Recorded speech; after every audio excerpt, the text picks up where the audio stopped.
Michal and David. In the Bible, David became the son-in-law of King Saul when he married Saul's daughter, Michal. Michal truly loved David and even risked her life to help him escape when Saul sought to kill him. However, while David was fleeing, Michal was given to another man in marriage. Though her father Saul forced this arrangement, she still had the choice to wait for David. Sadly, she did not. This situation is similar to how some believers stay strong in faith when life is easy, but let go when trials come. Normally, most men would not try to reunite with a wife who had married someone else. Yet David brought Michal back to the palace.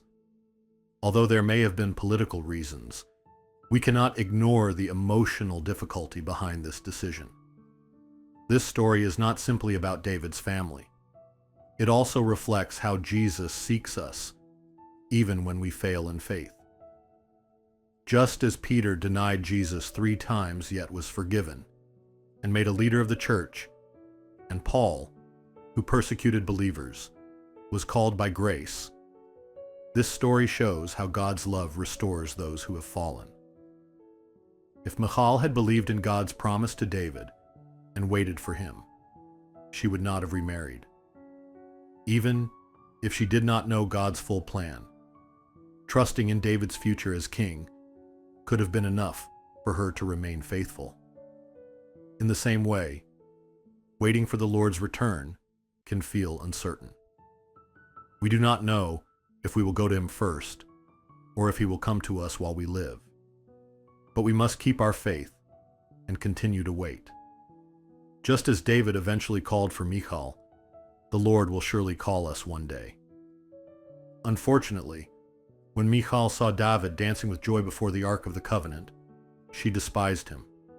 Thinking his actions were undignified for a king, she focused on outward appearances and failed to see David's heart for God. Like Michal, we often fail to understand God's ways. But the most important thing is not understanding every detail of God's actions. What matters is trusting God himself. His promises do not depend on our full understanding, but on his faithfulness. If we only believe when things make sense, we will stumble whenever we cannot understand his plan. What we need is not perfect knowledge of how God works, but a deep trust in him. Even if he explained everything, our limited minds might still not grasp it. Therefore, instead of becoming like Michal, faithless, and missing the grace we have been given, let us become believers who trust God completely, holding on to his grace daily and walking in faith no matter what happens. 구독, 좋아요, 알림 설정 해주세요. Subscribe, like, set notifications.